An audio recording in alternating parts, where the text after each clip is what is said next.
सहनाववतु सहनो भुनक्तु सह वीर्यं करवावहै तेजस्विनावधीतमस्तु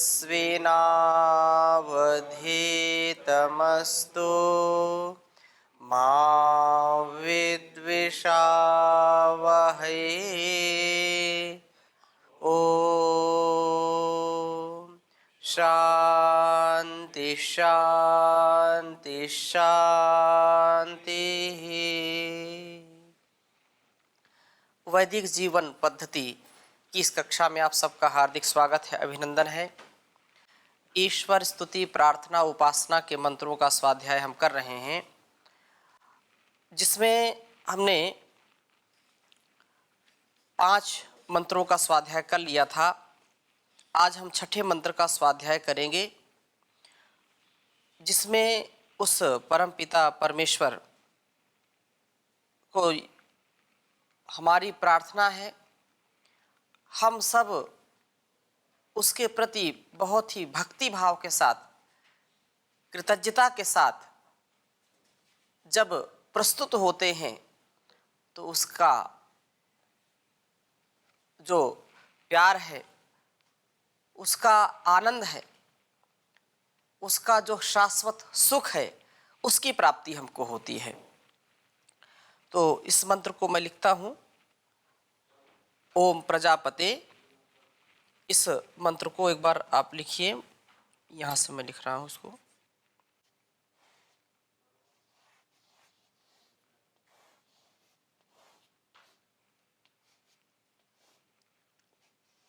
ओम प्रजापते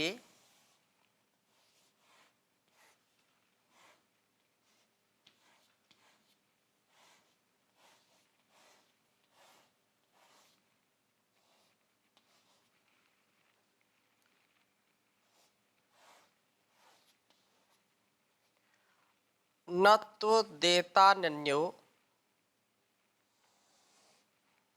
न त्व देता नन्यो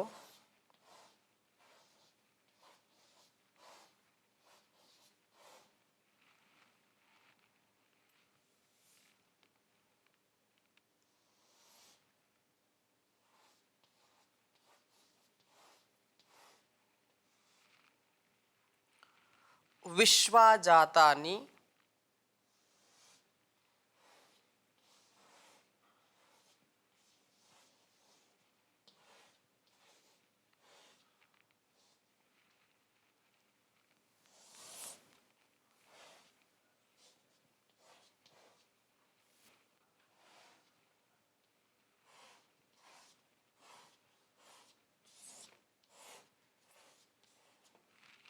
विश्वाजातानि परिता बभूव।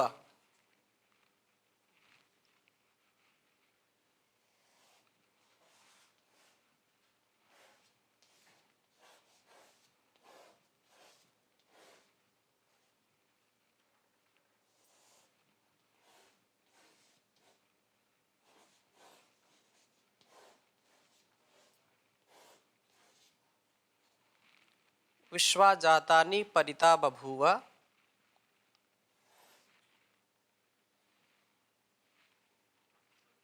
यत् कामास्ते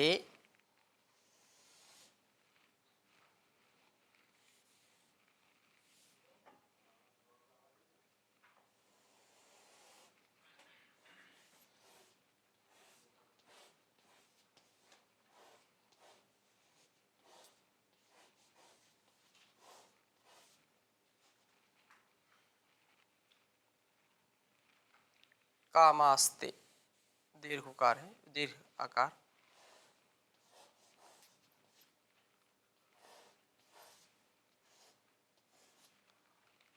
दीर्घ परिता बभूव यत् कामास्ते जुः मस्तन्नो।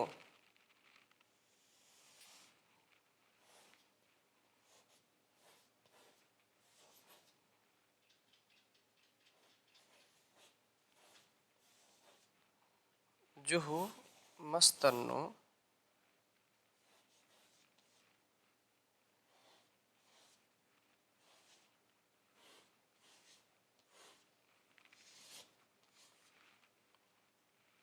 अस्तु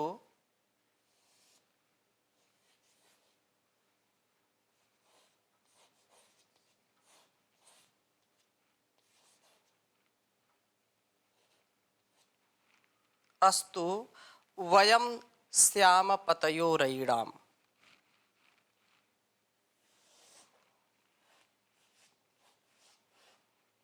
वयं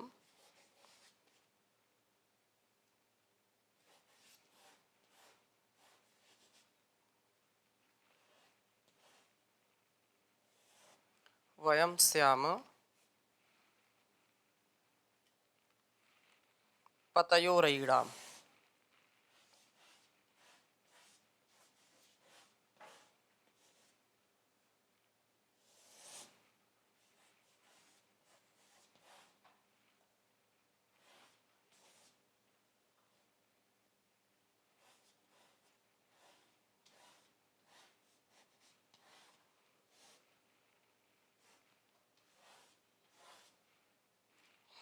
ऋग्वेद के 10वें मंडल का यह मंत्र है, उच्चारण करेंगे। ओम प्रजापते न त्वदेतान्यो विश्वा जातानि परिता बभूव यत् कामास्ते जुह्मस्तन्नो अस्तु वयं स्याम पतयोरयिणाम्। ओम प्रजापते न तो देतान्यो विश्वा जातानि परिता बभूव यत् कामास्ते जुह्मस्तन्नो अस्तु वयं स्याम पतयोरयिणाम्। अब इस मंत्र का अर्थ देखते हैं। महर्षि इस मंत्र का अर्थ करते हुए लिखते हैं कि हे प्रजापते, हे प्रजापते अर्थात सब प्रजा के स्वामी। प्रजा या पति प्रजापति, और संबोधन जब करेंगे तो प्रजापते। हे सब प्रजा के स्वामी परमात्मा, त्वत् अन्यः आपसे, अन्यः भिन्न दूसरा कोई, ता उन एतानी उन और इन, ता एतानी विश्वा सब जातानी उत्पन्न हुए, जातम जाते जातानी ये जो सब उत्पन्न हुए, जातानी उत्पन्न हुए जड़ चेतन आदिकों को, न नहीं परिबभूव तिरस्कार करता है, अर्थात आप सर्वोपरि हैं। यत् कामाः जिस जिस पदार्थ की कामना वाले हम लोग, ते आपका जुहुमा आश्रय लेवें और वांछा करें, तत् वह कामना न हमारी सिद्ध होवे, जिससे वयम हम सब लोग रयिणाम धन ऐश्वर्यों के पतयः स्वामी होवे। वयम श्याम पतयो रयिणाम, हम सब धन ऐश्वर्यों के स्वामी होवें, ऐसी प्रार्थना इसमें की गई है। तो प्रजापते, और थोड़ा सा इसको समझने का प्रयास करते हैं कि प्रजापते हे सब जगत के स्वामिन, आप स्वामी हैं। प्रभो त्वत् अन्यः आपसे भिन्न कोई, इन उत्पन्न हुए समीप जो प्रत्यक्ष है, जब इन का प्रयोग करेंगे, ऐसे अंग्रेजी में इन का मतलब क्या होता है? अंदर। इनका मतलब क्या है? अंदर। और यहाँ इन जब हम हिंदी में प्रयोग करते हैं, इन लोगों ने मतलब जो निकट है हमारे, इन लोगों ने, और जब हम कहेंगे उन लोगों ने तो क्या बोलेंगे?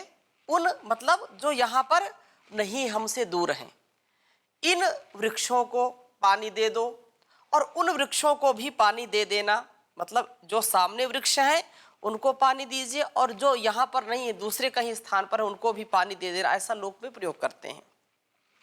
तो यहाँ पर इन और उन, इन मतलब जो समीप हैं, निकट हैं, जो हमको प्रत्यक्ष दिखाई पड़ रहे हैं, इन से इन उनका ग्रहण करेंगे।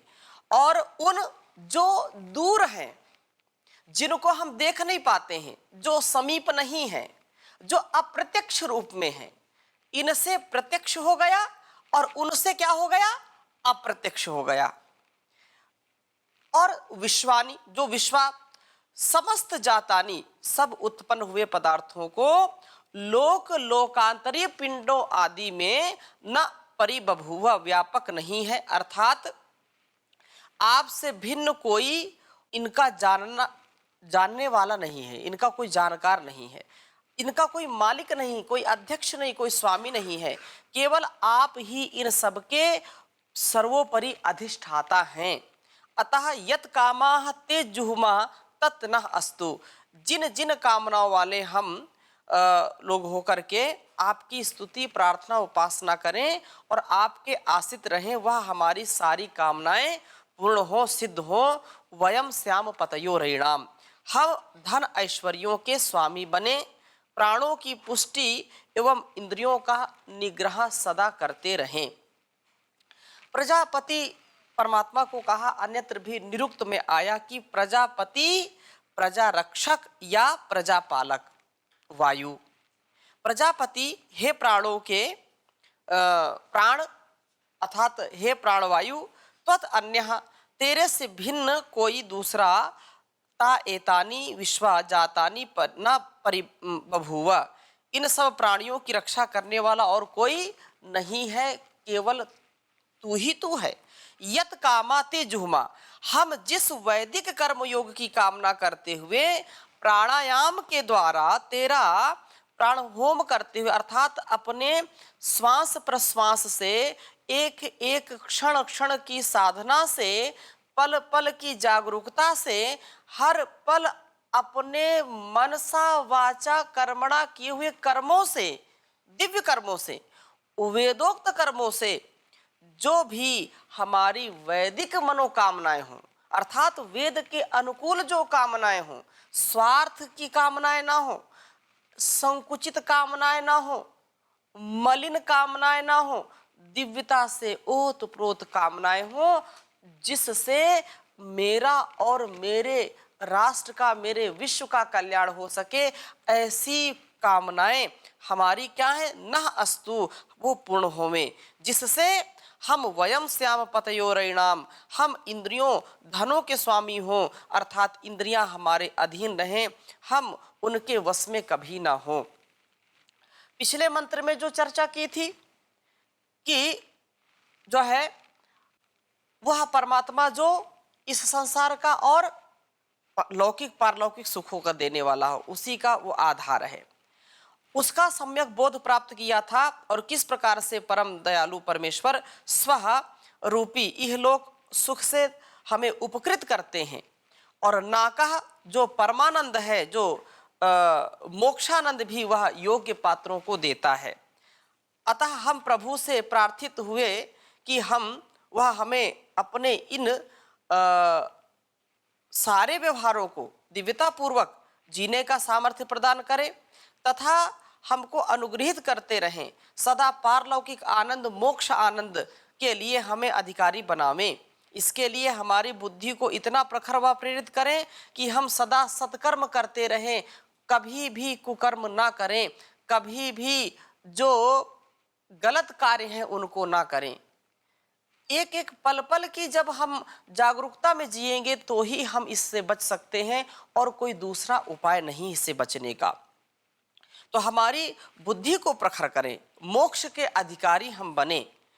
यही बात इस छठे मंत्र में जो है संदर्भित रखते हुए प्रभु से कुछ अतिरिक्त सुख साधनों की कामना कर रहे हैं, मांग कर रहे हैं कि वयम श्याम पतयोरयिणाम तथा यत कामाः ते जुहुमः, ये जो हमारी कामनाएं हैं वो क्या हो, पूरी हो। जो हमारी सदिच्छाएं हैं, जो विवेकपूर्ण इच्छाएं हैं वो पूरी हो। ऐसे तो लोग अलग अलग, कभी इच्छाओं की कोई पूर्ति कर सकता है क्या? एक आवश्यकता होती है और एक इच्छा होती है। आवश्यकताओं की पूर्ति तो कर सकता है मनुष्य, लेकिन इच्छाओं की पूर्ति कभी भी कोई कर नहीं सकता है। सारे संसार की वस्तुओं को किसी एक व्यक्ति को दे दी जाए, सारे भोग्य उसी को उपलब्ध करा दिए जाएं, तो भी वह कभी भी उससे तृप्त नहीं हो सकता है। इच्छाएं कभी तृप्त पूरी नहीं होती हैं। हाँ, जो आवश्यकताएं हैं वो आवश्यकताएं तो पूरी कर सकता है व्यक्ति। भाई कोई भोजन करना चाहता है, भूखा है, भोजन उसको चाहिए, बिना भोजन के शरीर चल नहीं सकता है, भोजन करा दिया। लेकिन अब जो रसना की वासना है, अब वो बोले ये चाहिए, ये चाहिए, इसमें स्वाद नहीं, उसमें स्वाद नहीं, कितने प्रकार का स्वाद है। उस स्वाद की कभी भी, जो रसना की वासना है वो कभी भी उसको तृप्त नहीं किया जा सकता है। ऐसे ही शारीरिक सुख है, ऐसे ही आंखों का सुख है, रूप रस गंध स्पर्श शब्द आदि का जो भी सुख है, इसकी जो नितांत हमारे व्यवहार के लिए मर्यादित संयमित जो करना है उसको तो कर सकते हैं और वो आवश्यक भी है। लेकिन यदि कोई इसकी आसक्ति में पड़े तो वो कभी भी व्यक्ति सफल नहीं हो सकता है, वो बंध जाएगा और वो बंद करके फिर अपने जीवन को नष्ट करेगा। तो यहां कहा यत कामाह ते जुहमा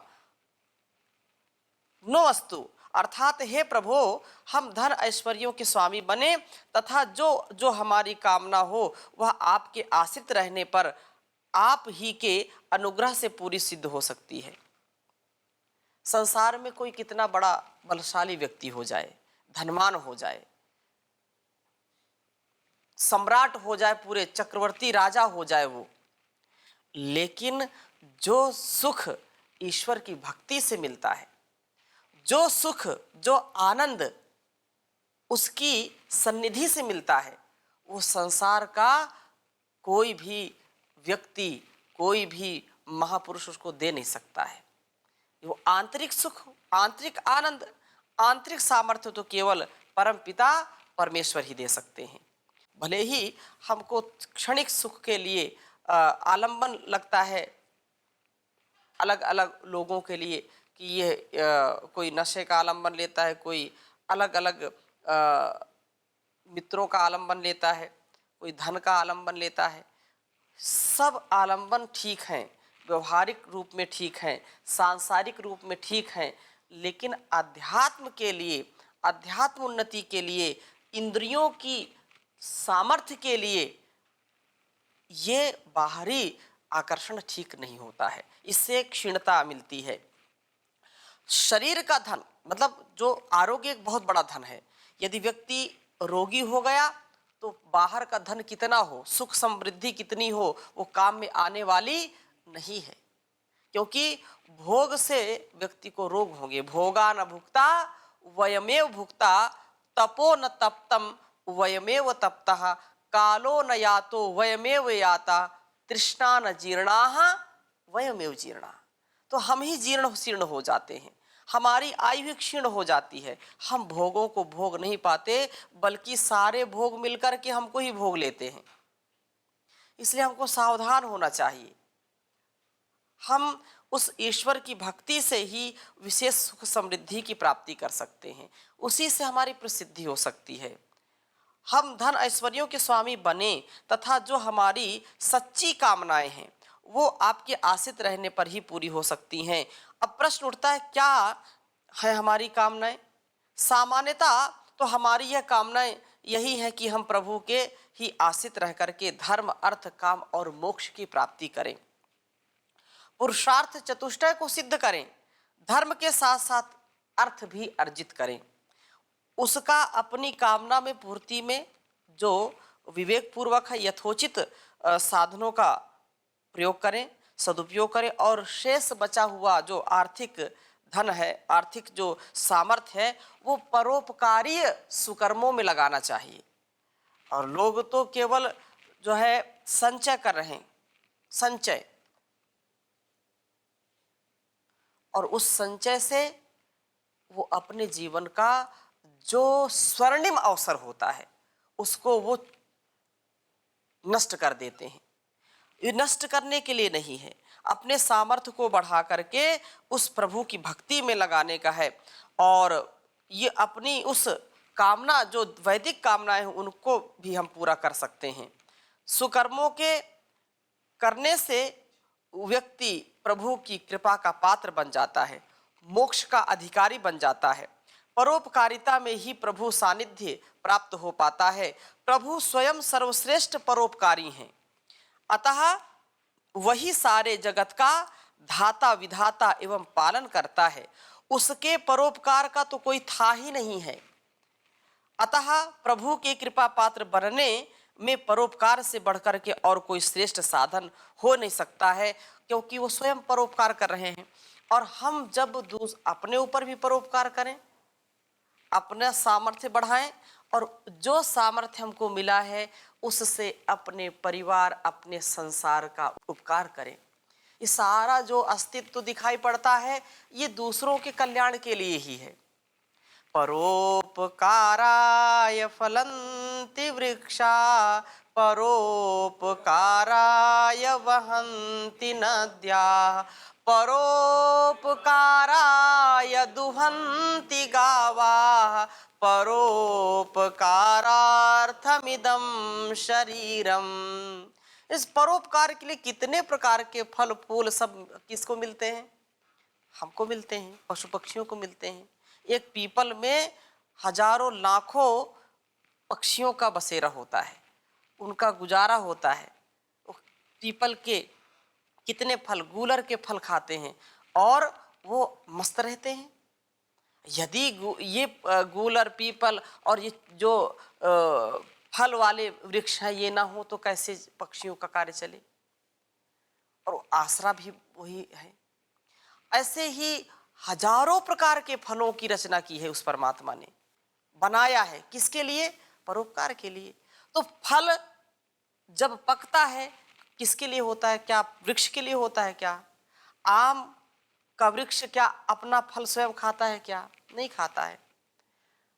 नदी स्वयं अपना जल पीती है क्या? नहीं पीती है।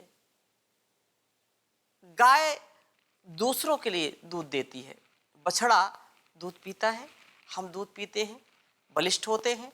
तो वह दूध भी किसके लिए? हमारे लिए है। इसी प्रकार से शरीर किस लिए मिला है? परोपकार के लिए, स्वार्थ के लिए नहीं। अपना तो स्वार्थ होगा, आत्मोन्नति, आत्मोत्कर्ष है, लेकिन परोपकार ऐसा साधन परमात्मा ने दिया है जिससे हम उसकी कृपा के पात्र बन जाते हैं। उसकी कृपा अपने आप बरसने लगती है हमारे ऊपर। यदि हमको परमात्मा की निकटता चाहिए, यदि उसकी सन्निधि चाहिए, तो एक ही उपाय हमारे लिए काफी है। एके साधे सब सधे, सब साधे सब जाए। ये वेद मंत्र, ये उपनिषद, दर्शन क्या कहते हैं? यही तो है कि परस्परता से हम रहें, अपने जीवन को पवित्रता से जिएं और परोपकार करें। परोपकार ऋषियों की परंपरा है। ऋषियों का जो जीवन परोपकार के लिए तो है, और जिससे हम भी उस ज्ञान के अधिकारी बने हुए हैं और ज्ञान उनका हमको मिल रहा है। तो परोपकार से व्यक्ति का जीवन सफल होता है। परोपकार से परमात्मा की सन्निधि मिलती है। परोपकार से उसका विशेष आशीर्वाद मिलता है। उसकी विशेष प्रेरणा से ओतप्रोत होकर के उत्साह में हम आगे बढ़ते हैं, जिससे हमारे अंदर के दुर्गुण दुर्व्यसन मिट जाते हैं, अंधकार छट जाता है, प्रकाश का जो है हमको दर्शन होता है, आनंद का अनुभव होता है। तो हमारी ये इंद्रियां हमारे वश में रह करके परोपकार में संलग्न इनको करें। उसके जो है परोपकार का, क्योंकि वो तो भंडार है। चाहे सागर की गहराई हो, गगन आकाश की ऊंचाई हो, पर्वतों की ऊंचाई हो, चाहे जल हो, थल हो, गगन हो, अगन हो, सब जगह उसकी सत्ता है, उसकी व्यवस्था है। वो तो एक एंट से लेकर के एलिफेंट तक का ध्यान रखता है, छोटी सी कीड़ी से लेकर के कुंजर तक के पेट को भरता है, उसका पूरा नियमन करता है, नियम में चलाता है। अगर वो ना हो तो सृष्टि में प्रलय आ जाए, तो वो तो कितना रात दिन परोपकार में लगा हुआ है। तो हम यदि उसके सच्चे अनुयायी हैं, यदि उसके सच्चे प्रतिनिधि के रूप में अपने जीवन को हमको जीना है, तो परोपकार से एक पल के लिए भी हमको अलग नहीं होना चाहिए। माता पिता को ईश्वर का स्वरूप क्यों कहते हैं? क्योंकि यदि वो हमारे ऊपर उपकार न किए होते तो आज हमारा जीवन नहीं होता। उन्होंने हमको जन्म दिया है, इसलिए वो हमारे आचार्य के रूप में है। प्रथम अध्यापक माँ को कहा गया है, प्रथम गुरु कहा गया है। उपकार उन्होंने किया है और इसलिए उनको ईश्वर का स्वरूप कहते हैं। वो परमात्मा भी हमारा